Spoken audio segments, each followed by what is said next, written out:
And we are live!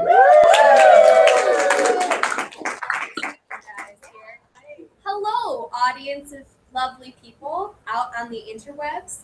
This is the yearly Chapter 1 events. This year it's Chapter 21 con, Chapter 1. It's our yearly Ask Us Anything panel where we ask our lovely speakers, one of whom is not on the camera. One of whom is not on camera currently, we will ask them questions, any questions, as the name implies. And they will answer to the best of their abilities, especially once they are on. We're going to be soliciting questions from the internet, so please, if you are watching, tweet us your questions using hashtag CH1Con. Or CH21Con also works. I'll be checking both. That's good. We're also going to take questions from the attendees at both of our conferences this year. They're all awesome, inquisitive writers. And they've been excellent sitting through the last 20 minutes of delays as we dealt with technological issues. So thank you, everyone. Yes. Thank you. Okay. So, first things first.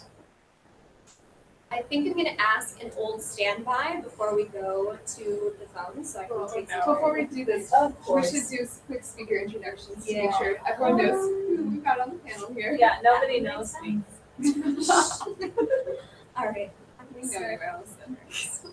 Introduce yourself. Oh, I have to do it myself? Yes. Okay, I'm Allison Mulder. I am primarily, so far, a short fiction author. I have stories in several fantasy, sci-fi, horror markets. Edit. Nailed it. Hey guys, I'm Gloria Chao. I wrote American Panda, which came out earlier this year, and my second book, Misaligned, is coming out fall 2018. Hi, my name is Karuna Riazi. I'm a middle grade MY author. My middle grade debut, The Gauntlet, is available now wherever books are sold from Simon & Schuster's Salam Reason print. And its companion, The Battle, is coming out next March 2019. I also have some short pieces in different anthologies that are out right now, so you can just Google me and I'm losing my voice, obviously, right? Yeah, and then we have two speakers that sadly were trapped on the East Coast and could not be physically here with us, but they are here in spirit and on Google Hangouts. And they can now introduce themselves to you. Hi, my name is Anthony. I am a fantasy author of two books. The first is Daughter of the Burning City, and the second is... Are you good? Okay. I'm Lynn Herman. I am a debut YA author. My book, The Devouring, comes out April 2nd, 2019. A very important day for me and no one else. I guess except the other authors whose books are coming out. And that's my cat on the bed behind me. Very important. Staging us all with a cat. Can confirm she is the best cat. I love her. All right, so I'm going to ask a very standard Ask Us Anything question to get us kicked off, just so I can have some time to find some questions online, so you guys can ruminate and think about some questions that you might have. Just give us your all-time favorite ship. If you have to have a three-way tie or something, that's acceptable. This was not the standby I was expecting. That comes last, and you know it. That is always the last question. Come on, I still don't have an answer ready. You don't have to start. Any of you. All right, I'll go. Because this was actually the standby the last time I was here. That was the first question. I think my answer hasn't changed. Chao, Pendragon, and Sophie's Island and House Moving Castle. They're like my OTP. And some Korean drama ships that I probably will have to think really hard to remember which couples I like recently. So Jim and Pam from The Office came to mind, but I feel like I need to do a YA one, given where we are. So one couple that I loved recently, I really liked Adam Silvera's latest book, We Won't Die at the End. I loved Rufus and Mateo, especially Rufus's voice, even though I didn't relate. I actually related to Mateo more, but there was something about Rufus and I I didn't read that yet because I It's feel like so I'm going to good. cry. Yeah. So I'm At preparing least you myself. know you're going to Yeah. write. He told you Yeah. in the title. So. Yeah. So I am extremely bad at narrowing down things like this, and my head immediately goes blank. So I'm going to go with the only ship I can think of at the moment, which is Garnet from Steven Universe. Yeah. So that seems like a solid answer. It is maybe not the number one ship, but it's the only one I can think of currently. That makes number one. I mean, it's a good ship. Wait, Sophie and Lars from Steven Universe, even though he needs to do better. Yeah. We can talk about you shipping Sophie and Lars later because I have questions. But I just like have to answer this question with Zutara forever and always. Sorry if there are Katang shippers in the audience, but they should be together. I don't know why they weren't together. I mean, I know why, but I don't care. Yeah, same. God, same. Is it my turn? Okay. This is so hard. I've been literally trying to narrow something down this entire time. My most recent one that I really enjoyed was Jude and Carden from The Friends. That was really, really fun.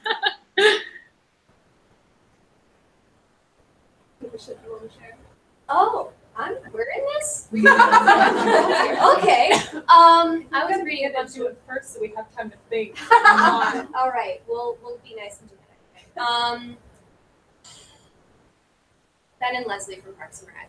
Oh, And if I have to do a YA one, then probably Kath and Levi.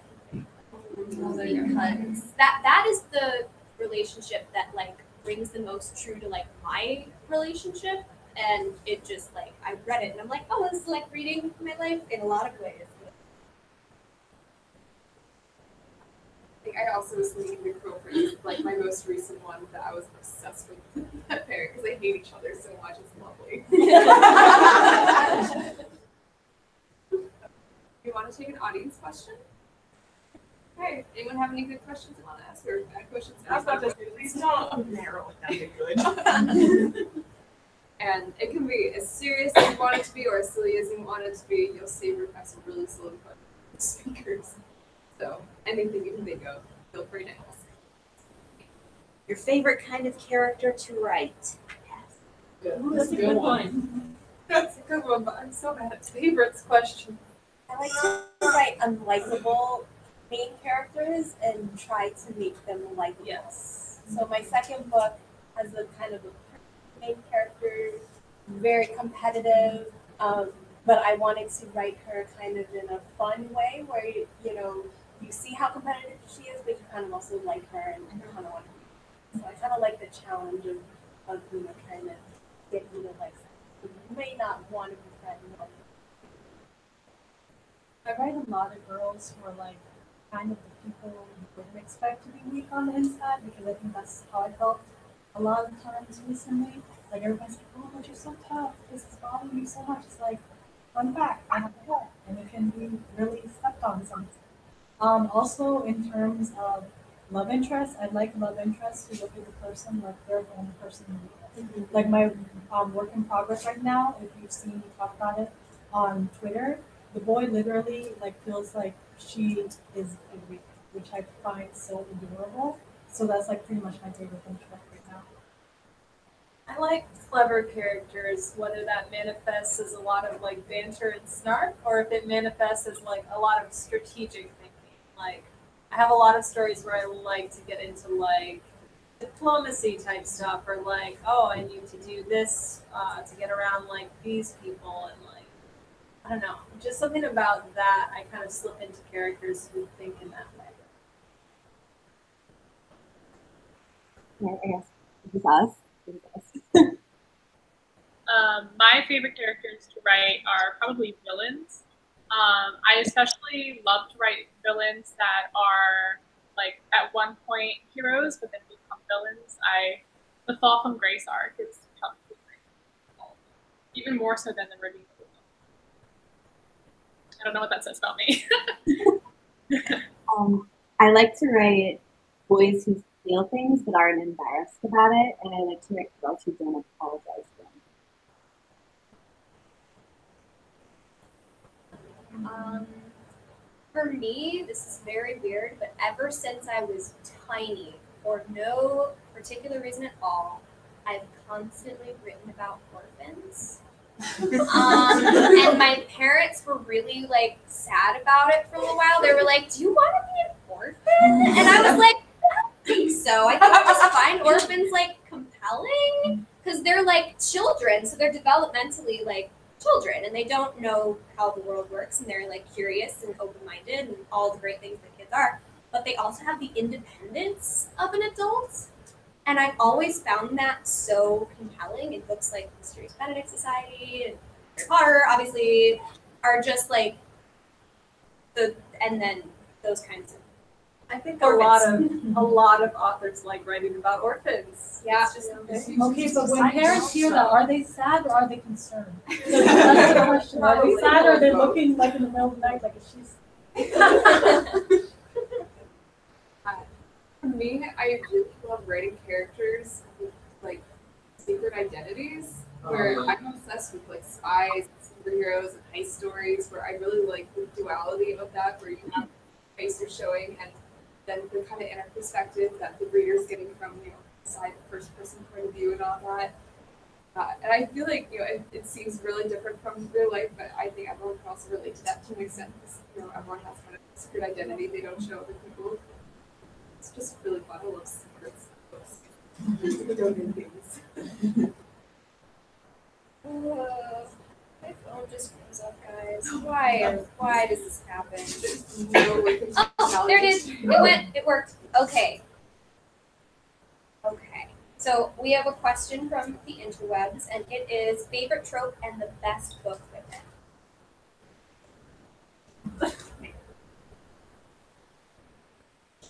I'm actually at a loss right now. And I have one. This is gonna make me sound like trash. I love villain love interest. I love monster love interest.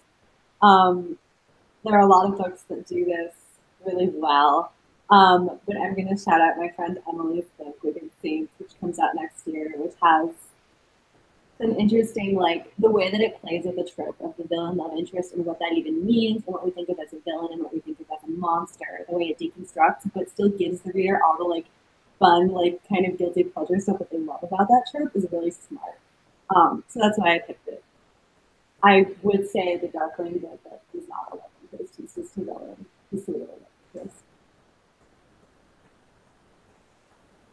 I thought of one, but I feel bad because it doesn't come out until 2020. But it's Questions? Lynn Sullivan. So her first book was You'll Miss Me When I'm Gone, which came out earlier this year. So that actually has multiple tropes. It has enemies to lovers. It has the shortened timeline where everything takes place within 2 days. And I haven't read the whole thing because she hasn't finished it, but what I read about it, Alright, so I finally given this some thought, and since everybody's shouting out friends whose stuff isn't coming out for a while, so first one that came to mind was like, the whole like, kind of like this intense girl who doesn't seem like she has weaknesses. And I thought my friend in the piece of God's The Candle and Flame, which I mentioned during my session earlier, is coming out this year. It's in 2020. I think it's 2020 from Scholastic. And the heroine in that is like, she's pretty incredible. I also really like the love interest in that as well. Like, it's pretty awesome. So that's one I'm really looking forward to, and I've only heard, like, out of all the books that she's written, this is the one I've only read excerpts of so far, so I'm really excited to get my hands on a good thing.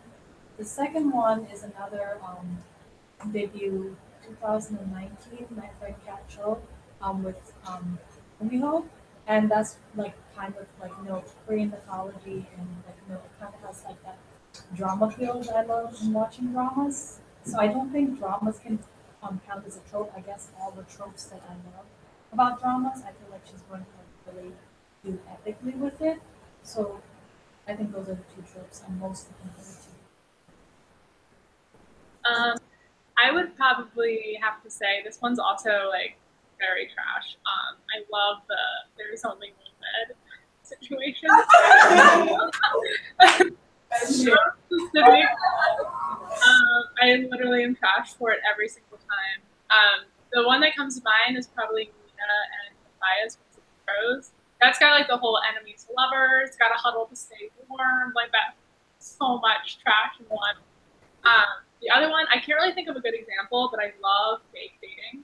Like, quick, pretend to be my significant other, and like, wait, did you actually mean those things you said about me? I love that. Brooklyn Nine-Nine. Yeah. Sure. Happens in pull-up. Really cute. Okay. I'm gonna go really general and say Alternate Worlds and Shades of London by Victoria Schwab because she deserves all the plugs. I love everything Victoria Schwab writes, but I really love the Shades of London series. Slow burn romances I like. And I guess an example would be Maggie Stiefvater does a lot of like slow burn romances of like Scorpio races and things like that. But that's also a trope I really like. And I'm really bad at picking favorites. So a trope I really like, and I don't know if this is a trope or an archetype or what, but it's also kind of 2 in 1. It'll make sense eventually. It's the princess ingenue type. It's basically the female character that everyone wants to get with, and that's like the whole point of the story is that everyone wants to get with them, and like that they're like the prize to be won, basically. And like I said with orphans, this has been a thing I've been like obsessed with for forever, because they're usually perceived as being so weak because they don't have control over their situation. But people who don't have control over their situation aren't weak. They just don't have control over their situation. And I feel like ingenues do not get enough credit and do not get developed, and they don't get depth and they don't get cool stories. I realized this a lot when I was playing lots of Shakespearean ingenues this past year. I played like Bianca in Taming the Shrew, and I played Hero in Much Ado About Nothing, and they're both like basically the same character on the page, where they're just kind of like not very smart. They kind of have their dads bossing them around and stuff, but I like really made an effort with my director to try and make them three-dimensional with my performance and with the way we would stage things, with some dumb shows and things like that. And the book that I think is a perfect example of the princess prize to be won subversion is Ella Enchanted. It's my favorite book. I've probably mentioned it in every single live stream we've ever done. But it is a perfect character study in taking that helplessness, making it into like a magic system thing, and then telling an amazing, empowering feminist awesome story. The one that's coming to mind before anything else is Friends to Love, where I just love the kind of slow burn romance where they're both longing for each other mutually, but nobody will say it, and just like all of everything that goes into that is so cute. It's so real. Like that's the most realistic trope. Yeah, I love enemies to lovers. Lovers to I like to get the cycle going where it's like lovers to enemies to lovers to enemies. Okay, that's cool. Right. Yeah, the audience question. Okay, this is probably a bit of a heavier. Okay, so I guess this is about, you're talking about, we need diverse books and things like that. I'm just wondering, when you're writing marginalized characters, it kind of feels like what is wanted or desired is kind of limited. And, so they're only looking for certain kind of narratives for these kind of characters, it seems like. And I'm wondering, at what point, like, what do you guys think of small presses? And is there a certain point where you think you should be aware that your work is probably not going to be picked up for that reason? Start with this one because I've had feels about this recently. I feel like small presses are a legitimate choice. It is legitimate press. It's not a press that's going to like the bad shit they're in recent years. They're just doing terrible things to the authors that were with them. So if you are able to acquire an agent, that would be those type of career decisions. You should be finding someone to advocate for you and to steer you towards the right small presses, not the small presses that are going to leave you high and dry. I mean, my personal opinion since I entered the business is that you are not getting rid of it. That's kind of been my stance and my viewpoint. And recently I've gotten to the point where it's just like, you know what, I could downplay this. I could erase myself from this book, or I could just make you have to look me in the eye and, see me for who I am. And there are a ton of editors that, are working on trying to get those stories in there. Sometimes I think some of the problem even within marginalized communities that we need to respect that our stories not only Muslim. I did a whole thread on this over the weekend. Long story short, there was a lot of younger Muslim authors coming to me and saying we're concerned because they'd heard or they felt like it was implied a Muslim character should not be in fantasy for some religious supposed reasons. And I did this whole thread. It was like, first of all, our faith is not a monolith. We're always pushing against this, the way we represent it. Long story short, everybody's coming from a different cultural, ethnical background. Not everybody's from the south, east of Asia or the South Asia or from, the Arab countries. So we have to understand that a lot of people have different cultural beliefs and expectations and how they practice their religion. So long story short, no matter what the story the person's writing, that's coming from their experience. You cannot police that. And that's my standpoint for every single marginalized community. That even I feel like, a lot of editors who are from marginalized backgrounds have had to come to terms with that. If they are looking for stories from the community, it cannot just be the stories that they feel fit the typical mold. And the sad thing is the reason we look for certain things is because we have a mold of assumptions. It's like the whole 2014 conversation on issue books. You're being pushed towards these are your issues, so you stay right there. This is the type of story we want. We need sad stories. I'm half African American, so when I was young, my grandma used to just give me books on slavery because that's what she found. American Girl was a slave. You had to read these books on slavery. There was no suggestion of empowerment. Now, thankfully we have a lot of African American authors where you can have fun books and not just books that it's like historically your people's side. On the Muslim side, we finally have books where it's like you can have fun or you can be the hero and you don't just have a sad ending of everybody hates you or people. So, my personal standpoint, I think small presses are legitimate. I'm not saying they're not, but my personal standpoint has always been I'm going to fight. And, I want to believe my fight in this subject.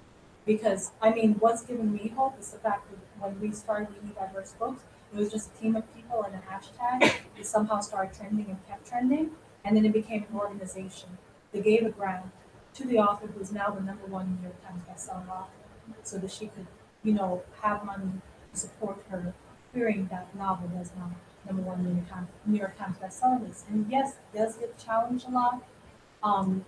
Was unfortunately used by some editors to say, well, that's the Black book coming out this year, so we don't want any other African American authors in this industry. There are a lot of barriers, and that's the sad thing, that as much as we go forward, there are going to be people still trying to push it back because they're scared of progress. They're scared of people who are not given seats, taking the seats from them, which is ironic. We just want seats. We don't want to push you off your seat like you've been putting your legs up so you don't sit down where you are. So, I'm rambling a bit, and I'm sorry if this is not the answer you wanted from me. But I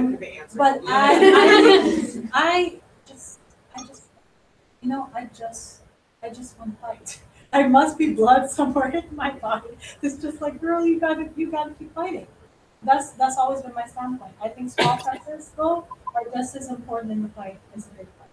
Because we've even had books from publishers that were considered smaller in the New York Times list recently with diverse characters.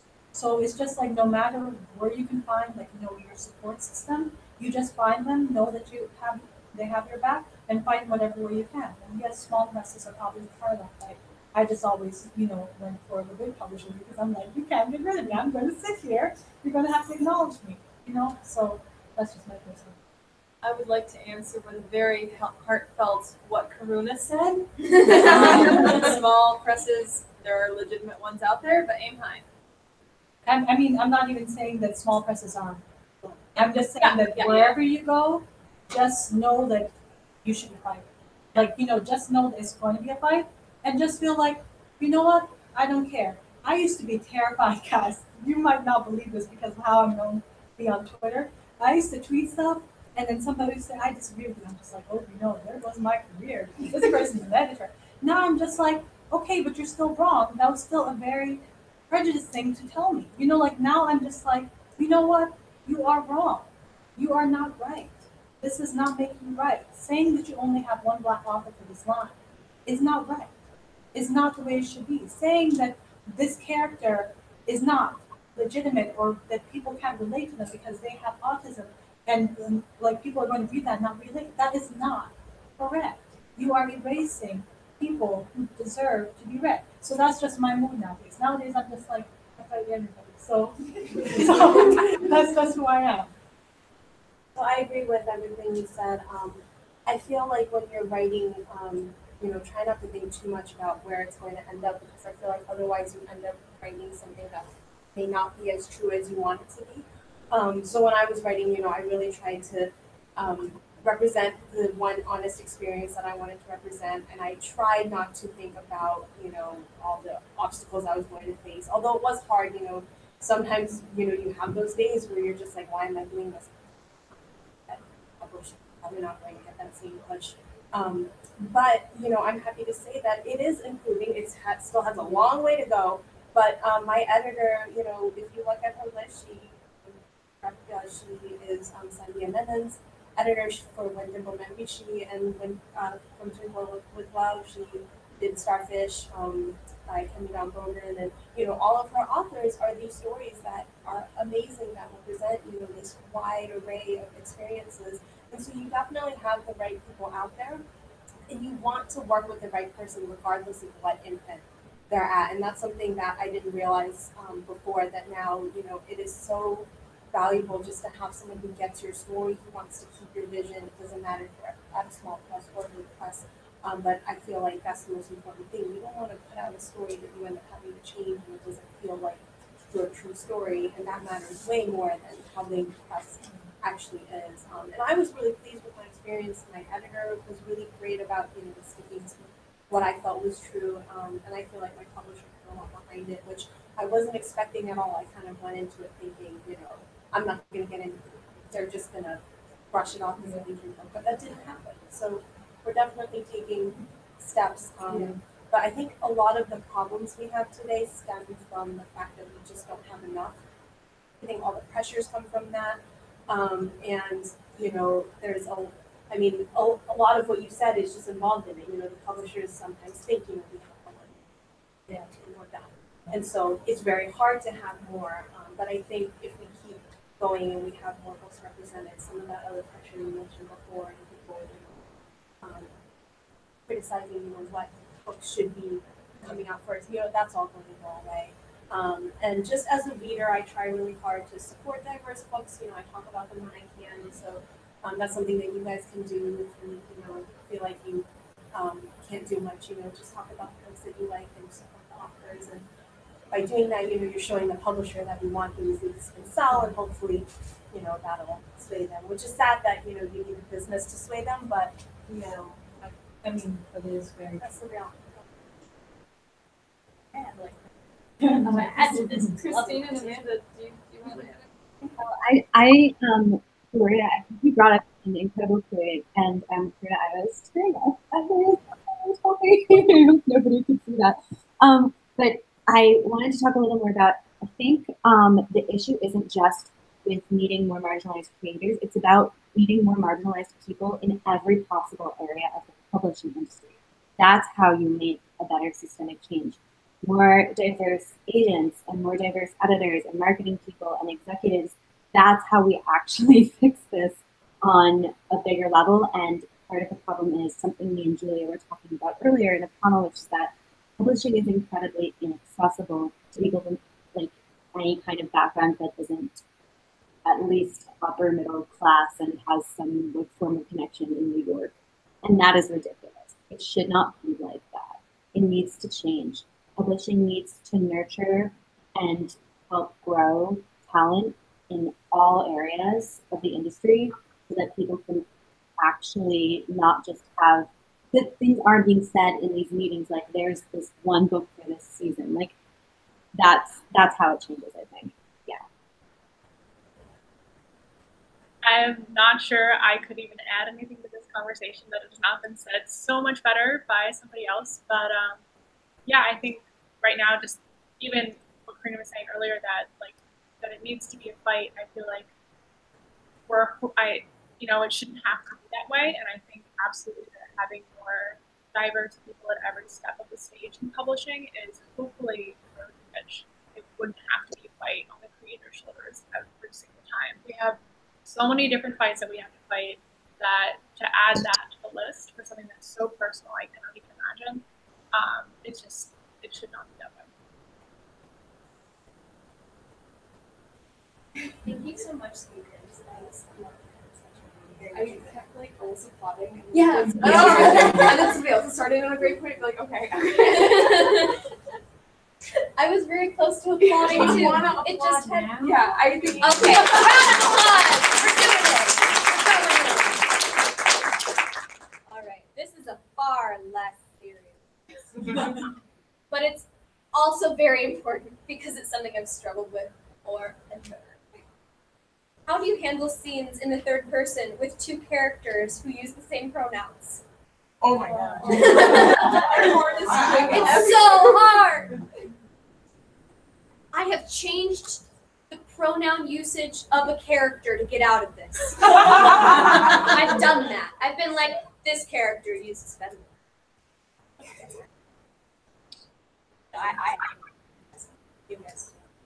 I have something that's kind of helpful. I literally run into this all the time. It drives me insane. I think that one thing that is kind of nice is if you give them something else you can sort of refer to them as on occasion. Like, for instance, in a lot of the scenes that I'm working on right now in my next book, let's say like their two best friends, Levi and Jack, are two best friends in the book, but one of them is also sort of like his second in command. So every now and then I can kind of throw in like his second, or I can refer to somebody else by like a different title. And it takes like maybe 10 or 15% of the usages, but it takes like a weight off my chest. Having like their names back and forth, I get like, there are too many times that their names are on the page. It is an illogical fear, but it annoys me. I don't know why.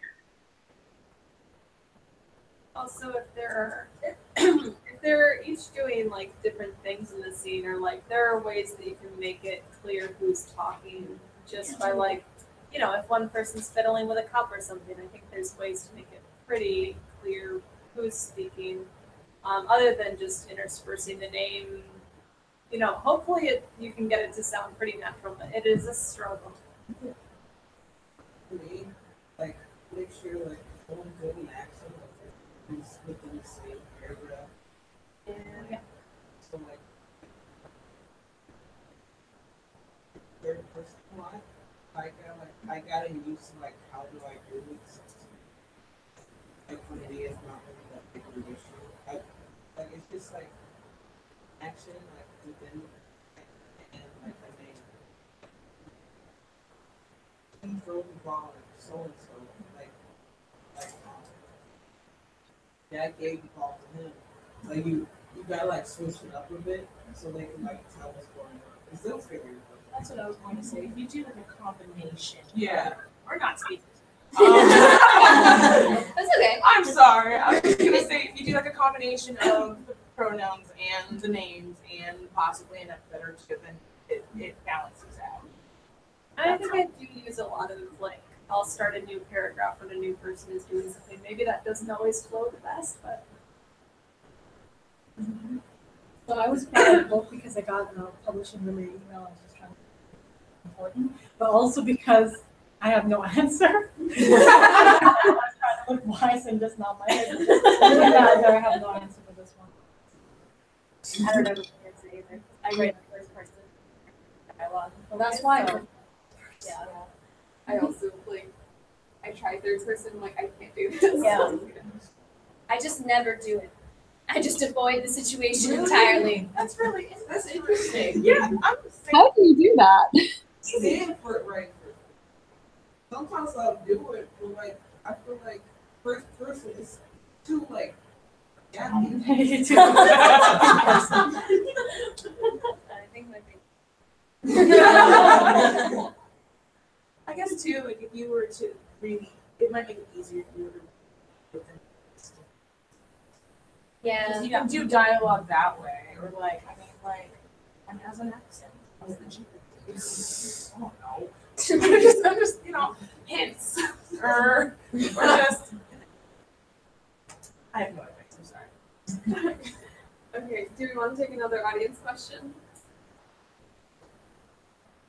Okay, so kind of like two-part, but it's what are themes that you find yourself, not necessarily that you like to write, but they just come up in your writing a lot, and then you go, huh, oh no, that says about me. And kind of related to that, what are the challenges that you like to take characters through? Again, whether that's just a thing that comes up naturally, or is it something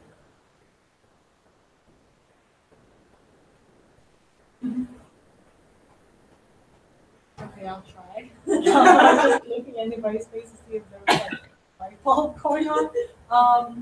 For me, like parent-child relationships probably a lot. I'm not even 100% sure why. Dealing with being part of a big family, feeling like, you know, realizing you don't have things in control as you think you have them under control. Recently, like, few of them have been dealing with like toxic relationships and what, like, you know, makes a healthy relationship, and people getting what they deserve. Like, I always kind of get, especially this one I'm working on, I kind of get really like upset, and I know this happens in real life. I kind of get upset that there are not a lot of books in YA where you get to confront the toxic person in your life and just say you did wrong. You know, like, so that was something that, you know, I wanted to kind of address, and I think that kind of comes out in a lot of fiction. You know, not even someone specific, because there are a few specific people I could think of who have been toxic in my life, but just like, you know, just being able to say, even if they don't accept it, just say that this was wrong, or just establish in the book that this behavior is wrong, this behavior is abusive, this behavior is taking advantage of this character, and they're like, you know, they deserve this, like, something that's being done. So I tend to have a lot of common themes in my writing, one of which is that my characters always struggling with identity and they never feel like they belong.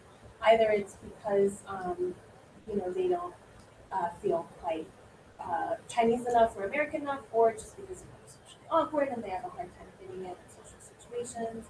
I write a lot about childhood immigrants, and I really like to focus on parent-child relationships. Also, someone once joked to me that I broke all the rules with American Family because it takes place in college, and I have the parents in it as a central theme. And people joke that in YA they always get rid of the parents, and it's just about the child and the did the opposite.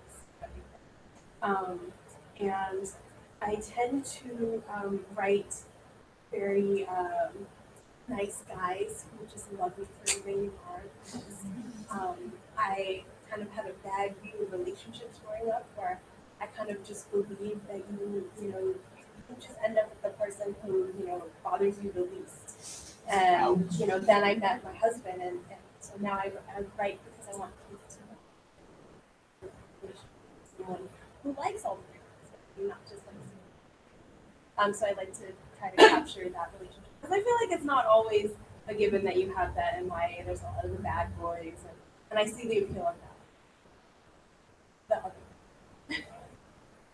I have a lot of themes that I wind up reusing. For some reason, there's tunnels in everything. There's always tunnels in passageways. I wind up writing a lot of like ocean and water stuff for some reason. And the other thing is ghosts. I plan to, someday I'm going to write an anthology with like 13 different ghost stories with different world building rules for each of the ghosts, and it's going to be so awesome because I just love ghost stories so much, and there's so many different ways to put a spin on that theme.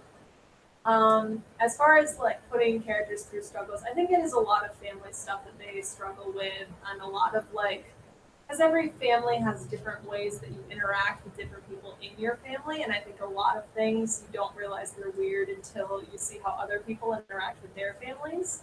And sometimes that means you see like, oh, this was not an okay way to interact in our past, or like, oh, we have a really good relationship in this way, but it wouldn't make sense to anybody else. So I just, for some reason, have characters who deal with family stuff a lot. whether that's a small close family or a big family or just friends and family who are like as close as a family. Interject real fast. A group of us wrote a friend of ours an anthology of short stories last year, and it's supposed to be very cute and sweet. And sure enough, Allison got tunnels and ghosts into it. The ghosts were not in mine. Okay, I just tried started to to get go these. through. Me. I did ask if they were okay. You said yes, so.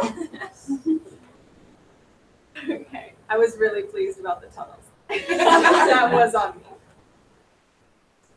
Christine and Amanda, do you guys want to answer this?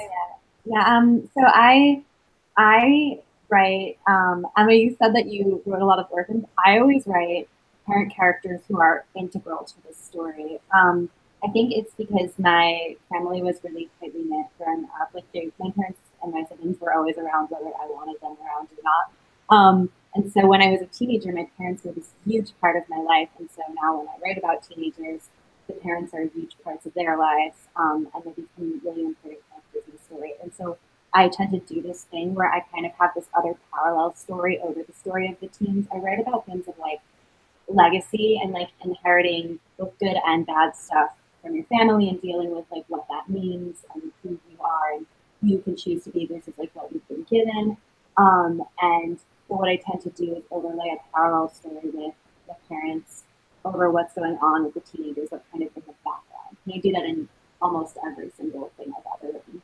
So I guess I just really, I'm really into like multi-generational stuff, but because I write YA, I have to focus on the teens, so I like zero in on them, but I still get the adults in the background. I love intergenerational stuff. I would say that for me, I write a lot of, all of my female leads are very much like girls who are just like other girls. I'm not, I mean, I love like the assassin types and like the sword wielding badass kind of like breaking out of their corsets type of girls. But at the same time, I really just sort of, I like to write characters who are okay with wanting feminine things and they're not ashamed for that and they are still perfectly strong characters. Other than that, a few people have pointed out the joke to me that both of my magic systems in my published books are literally named after Pokemon. I'm now actually writing a fun book that was inspired by Pokemon, so only just now did I like also make that additional connection. Like I have a problem, but I keep finding that that's also a recurring theme in my books. That yeah. If you figure it out what it is, you are welcome to tweet at me. I will laugh. So personally, the theme that I've been thinking this whole time about, like all the like major projects that I've had going since little, and I think the one major thing they all have in common is isolation.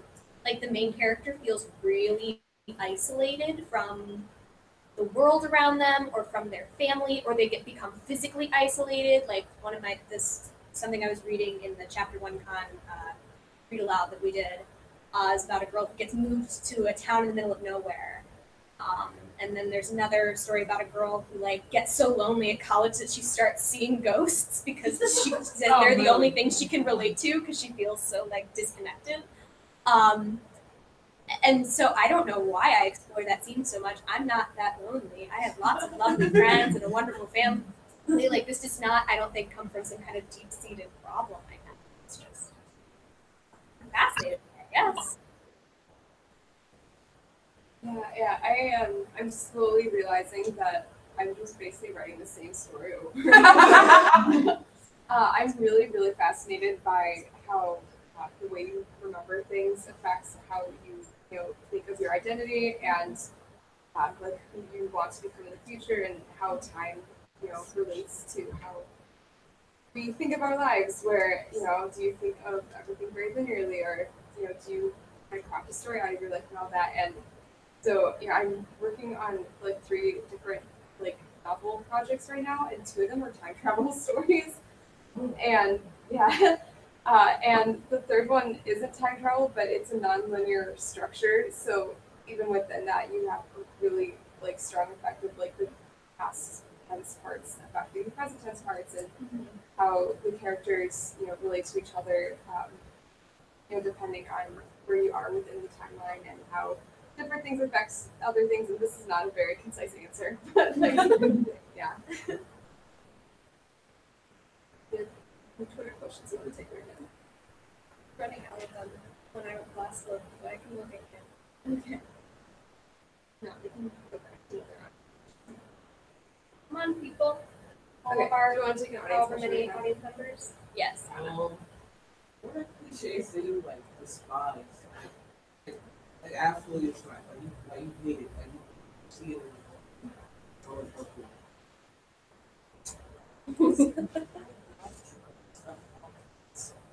Well, I can think of one that it just came up in an anime the other day, and I just hate it. But anytime that a character asks another character to kill them, whether it's because of depression or because of a chronic disease or something, if it goes in that direction, I'm just no, I hate it.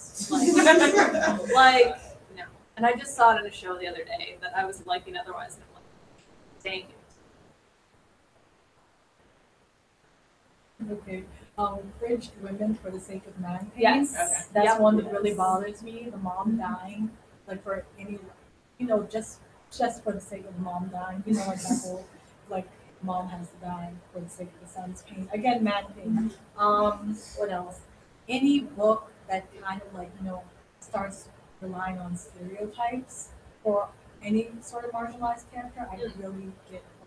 It's very hard for me to read it at that point. I have lost enjoyment of some stuff between my feminist brain and the diversity side of the brain. I'm just I can't do this anymore. This is so offensive. Why is this happening? And I can't read a book. I'm sorry, but I just can't do it. No matter how many people told me it was a good book. If someone likes degrading anybody or just dealing with really sort of anti-feminist characteristics or insulting women or it's just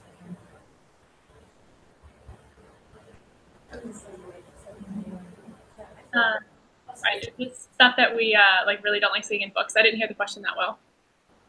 Cliches we don't like stuff. Okay. I really cannot stand slut shame best friends. Oh. Every time it gets on me, and she's always a perfectly nice, supportive person. It makes me very upset. I hate it. We have the same one. I'm I want to read a book about your fabulous best friend who's trying to get you to go out more and wants to go to parties and wear makeup. That was me. Don't be like this. You should kiss.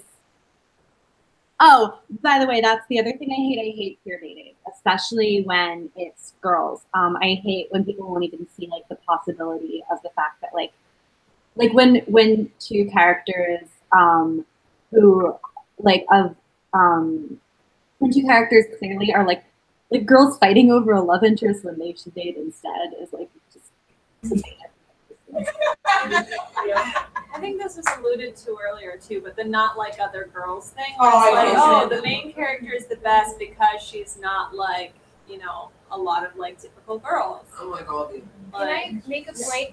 Ariel, one of our team members, just did a thread about how sometimes, not usually, but sometimes that I'm not like other girls. Why am I not like other girls? Trope can actually lead to a really interesting story, and it has a lot to do with being queer and marginalized identities and things like that. And you should read her thread. It's really good. It made me think about that whole thing in a different way. I think it comes down to where that statement is coming from. Right. Yeah. If it's the question of being uncertain about yourself, why do I feel like I'm different from everyone else? Then that is fine. It's the I'm proud of the fact that I'm not like anyone else. I'm not like the other girls because I'm better than them. That that's when it becomes a problem. I think when it's tinged with internalized sexism. Yes. Internalized self-hatred of femininity because femininity's And considered to be lesser. when the author actually means it, it's not an attempt to spin it a certain way. They genuinely just oh yeah, those other girls are not great. It's not fun.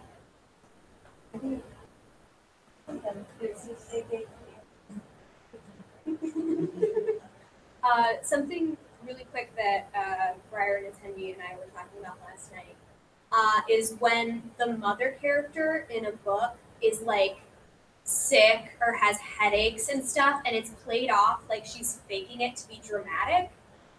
Or it's like that, like the mother has like a chronic illness, and it's just like, oh, she's just like not fulfilling her duties as a wife, or it's like she's like faking it to like be like dramatic or whatever. Like I thought, I don't know why it came up, but it rang true to me for real. Like it just like when the mother character can't like live up to her wifely duties, it's always like, oh, this tragedy, the wife can't be the wife.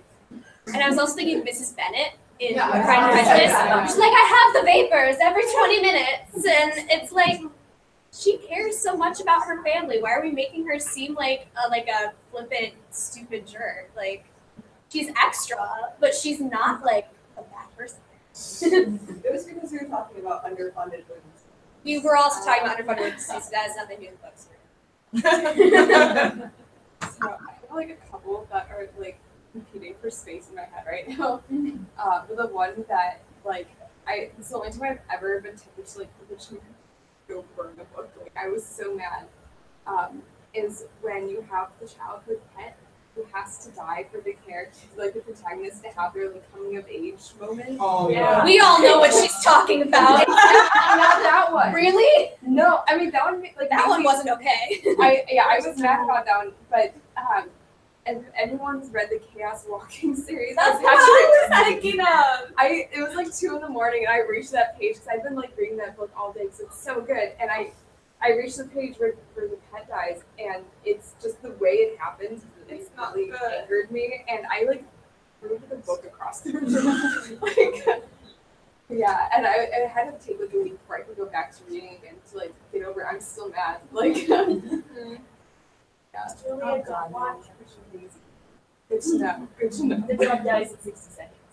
I mean, you can I mean, life, but it's I was still gonna on say, No, it was for plot reasons, though. JK I guys, don't care if it's definitely for watch plot Pushing reasons. Daisy. Definitely watch Pushing Daisy. Definitely watch this movie. Watch it for the first time. It's traumatizing every episode. Okay. All right. We can find about Or this 2 more later. questions. Okay. Do you want somebody out here watch? Yeah, do we have another audience question? So, for all of you at various stages, various journeys and stuff, what is the most like fulfilling? You can, like when you think of like that like one moment of like defining your experience, like I was like happiest moment, or like the coolest thing, or something like a single one, like scene. I thought of 2. The first one that came to mind, it's many moments, but hearing from my readers definitely is one of the best things. Just when I set out to do this, I remember I was on a podcast and they asked me, if I can reach at least one reader who read my book and felt like, their experience was represented and they, got something out of it. And I since heard from a lot of readers, and every single time it still feels like that first time. If it was just one moment, I would pick when my editor offered me the book deal, and I realized how much she thought of the book. So I didn't think that would ever be possible to find someone in publishing who would understand my story. But my editor just understood everything I was going for. She had the same exact vision as I did. She told me that her mom had said some of the same things that the mom in the book said. Like, I was just blown away that I could connect so much with someone. And I kind of always just thought, I'll find someone, an editor who, hopefully will let me keep my vision. But I never thought that it was someone who understood everything just so deeply. So that was definitely an amazing moment that I so appreciate now as I work more with her. So I have like 2 moments that really, 3 moments that really stick out in my head as being really surreal. One of the first was that I was selected in 2016. Yeah, it was the day after the election, and I was selected to present at Simon & Schuster, the actual offices, to a bunch of librarians for the spring preview of all the books coming out fall and spring. And so I walk in the building, and I go up to the guy, like the security, and Sona, who is one of my bosses in Cape Literary, who's also a very brilliant YA author, she was waiting for me, and so we go up to the security desk, and she's like, she's the author, and I'm just like, oh yeah, and then we walk a little past, and we can see like where the elevators are, and they're like, Simon Schuster's upstairs, and there's like a poster of my book cover, and I'm just like, wow, man, like I remember a few years ago when I was going to Book Expo and everybody else was getting party invitations. She started didn't get one, and now I'm here, and my book is here. And that was like one of the first moments. And the moment before that was when Danielle Clayton, who's an incredible YA author, who has hit the New York Times bestseller with her book The Bells, which I highly recommend. She was the one of my two bosses who called to give me book deal news. I had just come home from Hofstra, where I was a student. I was like, like she kept messaging me, and I apparently didn't see it for once in my life. I did not see. She was on Twitter, she was on Facebook, she was like, she was messaging me everywhere she could, and she's just like, I can't understand why you're not messaging me back. So I knew that my editor had the book, and it was only half written at this point, and I was like, okay, she's going to say this is obviously going terribly. I don't want this for my imprint after all. And it was something I was trying not to think about, because the fact that one of the only Muslim editors, might be the only Muslim editor in the business, had my book for her new, very experimental Muslim-focused line. It was something I had just like pushed out of my head. So when I saw all those calls, I was like, she's calling to tell me to sit down, and she's going to break it to me gently. This Reed didn't like, but she still wants to be friends. So I was just like, okay, I'm going to brace myself. I went and I put down my backpack. I was just like, don't bother me, because I'm probably going to have to cry for a bit. Went downstairs in our basement, which was really cold. I'm still not sure why I decided to go down there. And so she's like, where were you? I was at school. She's like, oh my God, I'm so sorry. Sona usually has your number, and like she didn't have your cell phone number. I was like, okay, so just break it to me. She said, no, right?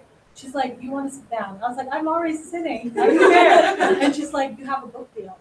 I was just like, I made her repeat it, and this is 100% true. I made her repeat it 5 times before she could tell me the rest. I was just like, I'm sitting, you have to tell me that again, and you're gonna have to tell me that again. And she's just like, she just kept repeating it, because Danielle just a sweetheart. And she was just like, you have a book deal, you have a book deal, you have a book deal. She said yes.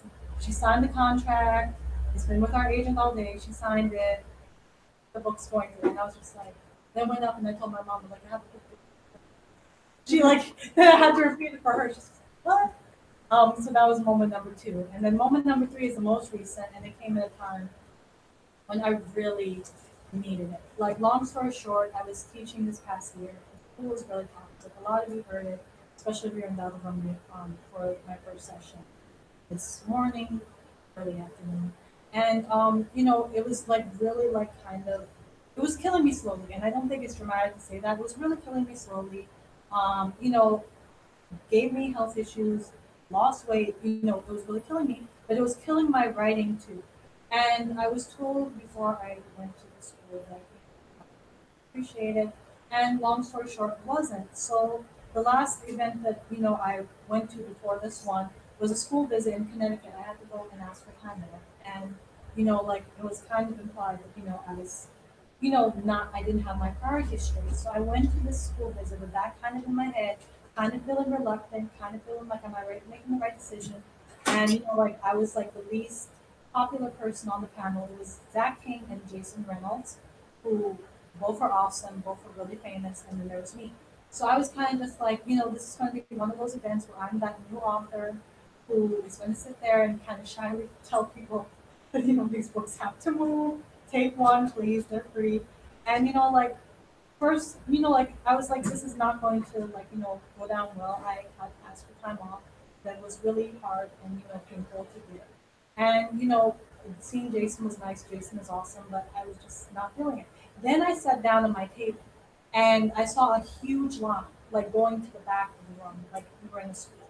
And I was like, is that for Jason? Like, no, that's your line. Jason's line hasn't started. That's your line.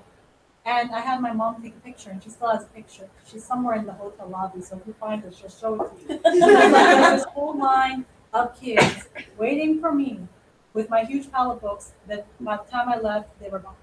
And that was like one of the moments of my life that I just needed that so bad.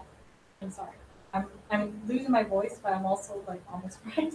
But you know, like it was one of those moments where you know, kind of look back at your life choices over the past year and you're just like, I was making this my priority when this was actually my priority all along. So I'm sorry guys. Well, I know my most surreal moment as a short fiction author. Quite a few of you have heard about this already. And I need to preface it by saying I haven't heard from them in probably close to a year at this point, so probably nothing's happening. But I did get some Hollywood interest in a short story that an agent emailed me and said, hey, we saw your short story in this anthology thing of new authors. We want to talk to you and talk about like sending it out for film rights. And at first I was like, oh, this is probably a scam. Like, you know, this doesn't happen. And I'm such a new author and I'm only published in short stories. But I'll Google the agent and like have a laugh. And then I was like, wait, this is the biggest, longest running talent agency in Hollywood. What's happening? So for a period of a couple of weeks, it was a lot of anxiety, but it was also a lot of euphoria because I was never expecting to have to deal with this situation this early in my career.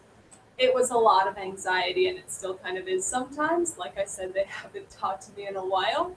So technically, there is a director who has the option to maybe make a pitch on this story and try to get it optioned, but like probably nothing's happening.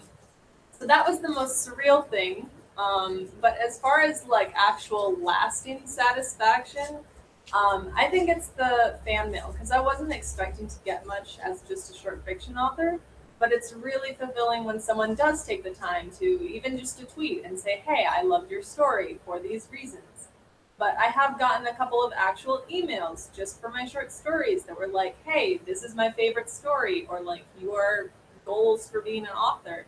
And I was not expecting to get that this early for short stories alone, which just goes to show that if you like an author, tell them because it could be the thing that makes their day, especially if they're going through a time when they're having a lot of writing doubts. So. Okay. I would say the first one that comes to mind was when my agent had called me to tell me about my book deal. I had been napping at the time. She was very upset with me. She knows that I don't nap. But a few days later, it was a book deal for Daughter of the Burning City with my current editor. But it was actually a few days later. Now, my agent at the time, she was not my first agent. So I had this old book that I had written many years ago with a different agent called Ace of Shades. And she knew about it, but had never read it. But this editor had read it, and she emailed me to tell me that this editor remembered me from that manuscript, had dug into her email inbox like 2 years, 2 full years, to pull out the old book, and that they were also going to buy it. And that was really, really cool. That was, and that was Ace of Shades. And I felt like, you know, I had totally given up on that book. I thought like maybe years down the road I could come back to it, but I had always cherished it so much. So that was, I mean, that was really, really cool. It was just also felt like all these years of my life that I had been working on it were kind of like given back to me in a way. Like the whole journey up to that point that had begun with Ace felt like validated in a sense. And it didn't just feel like I had, you know, taken all those steps back when I had left my agent and all things like that. That was really, really incredible. After that, I have to agree, like fan mail and fan art. Oh my gosh, fan art is always, always incredible. I mean, the amount of times that I see something and I'm like, that's my new phone background. And I'm constantly like updating it when somebody sends me something new, and I love it so much. And I don't even know if they realize that, like I literally, like I have little printouts that I keep in my purse, and like if readers give me gifts, like I carry them around, I have them. And no, I just think they're so sweet. Really, I feel like sometimes I know the book is published in my head, but like I forget that people can read it. That's always really nice. So I have two. One is very serious, so I guess we'll start with that one. So I wrote my debut novel during like the worst time of my whole life. It's a grief book, and it's my grief book. And I wrote it shortly after my grandmother was diagnosed with terminal cancer. My grandma is like a second mom to me, so it's like how I processed it. And my grandma is still alive for now, and I got to bring her the first bound manuscript of the book a few weeks ago, and we held it and we cried, and I never thought that she was going to get to hold the book. I wasn't even sure that she would live long enough to see me get an agent or a book deal, and the fact that she got to see that and that she's read the book, and I don't know, that was just, it was like this weird moment of full circle. I remembered like the summer I lived there and I wrote it, and now I'm less than a year out from debuting, and she's still here, and it's going to be a real book. And that like really just can't be that. Oh my gosh, I like am tearing up thinking about it. I was crying then, I cried again in my room when I got home that night. But it was like good crying. It was like I wrote this and I did good work. I did good work at the worst time of my whole life. And then the second one, which is less somber, is actually yesterday. I was having an awful day because I obviously was supposed to be here, and I am not. And I was really distressed and sad in the airport, and I was literally on the way home, and my like phone buzzed, and I looked down, and a librarian in the UK had tweeted me the first picture I've ever seen of the proof of my book, and it's the first time I've ever seen it looking like a book with a cover on it. And I still haven't held it, but someone somewhere has, and that is my whole week. So those have been the two moments so far where it's like, oh my God, this is actually happening to me. I'm like tearing up. I didn't mean to get. It's hard for me to like talk about like the big moments are all like me, like things I wrote the book about coming to fruition in real life too, and like me getting really emotional. Yeah, no, big time. I'm trying to think of like big moments that I've had. I think one is very not writing related, and it was me. It's like the opposite of what you want to hear about, but it was important for me. At the beginning of this summer, I got some really bad news. I was in college, and it was very embarrassing and terrible and terrifying and horrible. I was not expecting to fail it. I thought I was going to do okay, enough to pass. I failed class. And so at the beginning of this summer, I sat down and I'm like, I'm going to focus on getting better.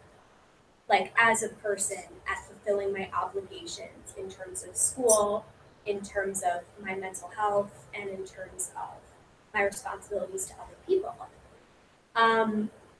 And it's not that writing was preventing me from doing that, but pressuring myself to write on top of doing all of that was driving me crazy, especially because writing is already so hard for me as a process. So I gave myself permission for the first time ever over the summer to not write anything. This is the first time I've not been like banging away at something, like banging my head against a wall on something. And it was the right choice for me. And I'm really proud of myself because it's been my whole identity for so long. Like I've been doing this conference since I was 12 years old. Being able to just take a step backward was really, really hard, but it was also the right thing to do. And I passed a French class, and I started meditation, and I did the things that I needed to do to get to a place where I can write again and not have it be something that is driving me crazy.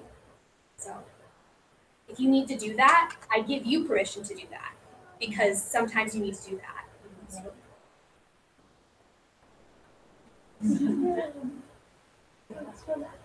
I got like a B in a French class though, guys. That doesn't happen. So it worked out. That's all I'm saying.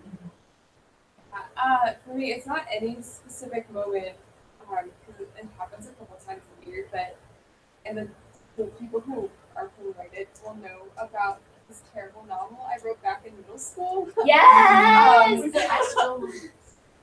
It's pen name. Pen name! I wrote like basically a Hannah Montana knockoff, except it was about an author leading a double life, and she was like this little 9th grade kid who was like a New York Times bestselling author who was on like national book tours and like on talk shows and stuff, and nobody knew it was her. And it was very like self-fulfilling, like what I wanted to have happen with my life, which is not realistic in any way. And I wrote this like in 8th grade, and I used to use these web forums that Scholastic had for teen writers called Write It, and you could post like chapters from your novel on there and get critique. And I never posted past the first 3 chapters, so it was literally like 3,000 words. And it's been 10 years, and I still have random people finding me, like finding my blog somehow, and like my email address on my blog, and I'll get emails or like Instagram messages and stuff from people being like, I'm sure you don't remember me, but 10 years ago I was on these forums and I loved that story, and it like inspired me to become a better writer. And I was like, what is happening? Like, no one cares. I still think you should finish it. I did finish it. And rewrite it or do it again or something. Read it. Do it in a way that we can read, and then there's clearly something there. There was no good plot to it. That's a great plot. And goodness. Yeah, so it's always really surreal whenever somebody like messages me where they're like, yeah, like I really became serious about my writing because of it or something. I'm Pen Name's biggest fan. I need Pen Name 2.0. Yeah, okay, so we are just about out of time, but do we want to ask our go-to question? Yes. Most important part. It's the most important question the entire ask. It's a really random question. I apologize to everyone on this panel and everyone listening. Who on earth asked it first? It was Amy Zhang. We can blame her for this. She asked the question? She inadvertently answered it that caused in a way that caused the question to occur. Okay. Yeah. I don't know. So stupid. I know The dumbest this thing question ever. was coming, and I still don't have an answer. All right. The item on the Panera Bread menu. What item would you be? What? So stupid. Every time I say it, it gets tougher. What? I did answer this? Yes. Was I here after Amy? You sure? Yeah, she was here in Yeah. 2014. They asked it the first year I was here. Amy came the year I we don't had even think one I ate attention. Panera at that time, so I don't know how I answered that. well enough. I remember we've had a couple people who've been like, I've never been to Panera, so I'm just Maybe that was me that last time. I was just like, well, now I eat Panera. So If you're gonna keep asking this question, you need a Panera menu in front of us. Yeah. I don't know. Send it to all the speakers. Is there something involving turkey? Yes. All right, Sure. I think I got I'll be one. a I think I got one. Okay. Okay, I would do the pastries count.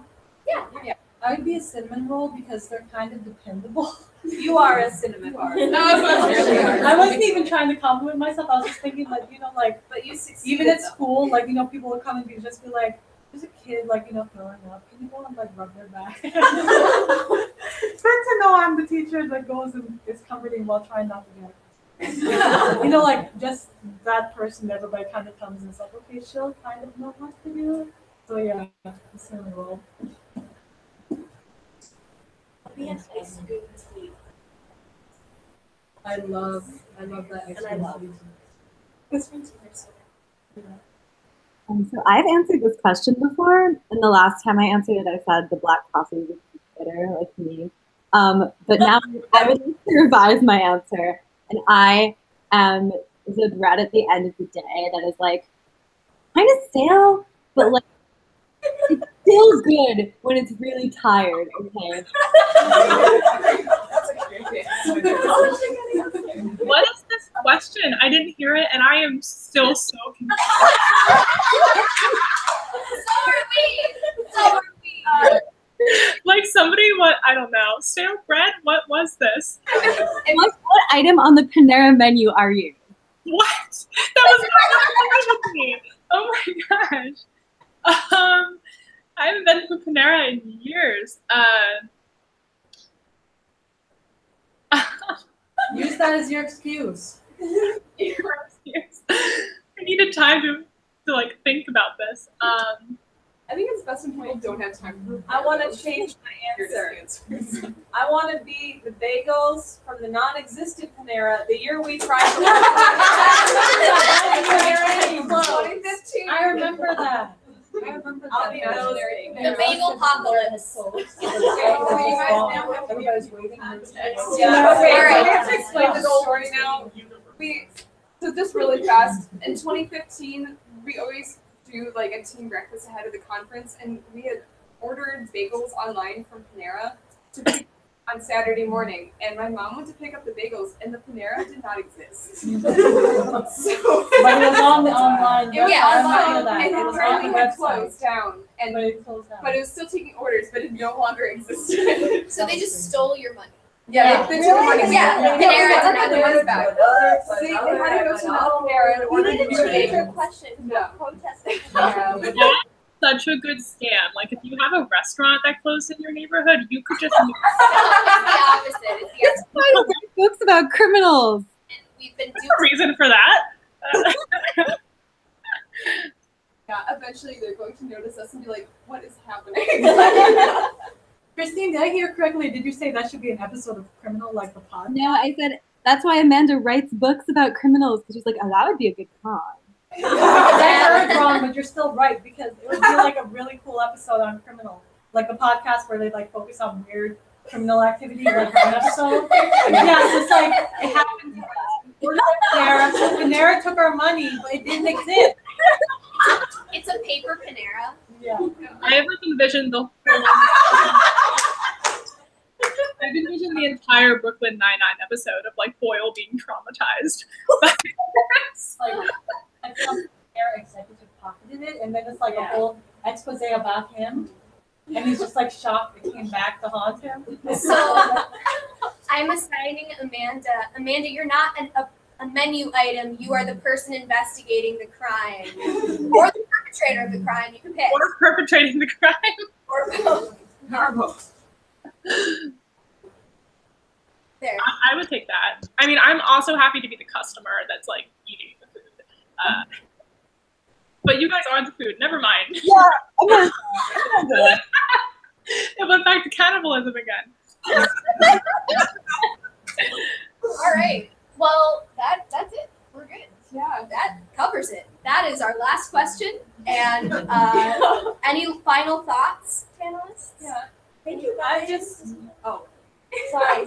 no, you were being really sweet. I was just gonna talk about how I'm trying to keep from like Mike Wazowski behind the like thing in the corner. I can give like the I happy didn't moment even if you notice. guys Sorry, I haven't finished could've the happy moment. But yeah, There's thank you, always everybody. I'm always a very anxious person, and I always have regrets whenever I agree to do anything. Oh, of course. This is the story of my life. Like, why did I agree to that book deal? Why did I agree to when I agreed to marry someone? I'm probably gonna be sitting with my husband the night before the wedding. So why did I agree to do this? He's gonna be like, I'm personally hurt. Why are you asking me this? But at one point, like yesterday, I felt awful. My skin looked like total trash, and I take pride in my skincare routine.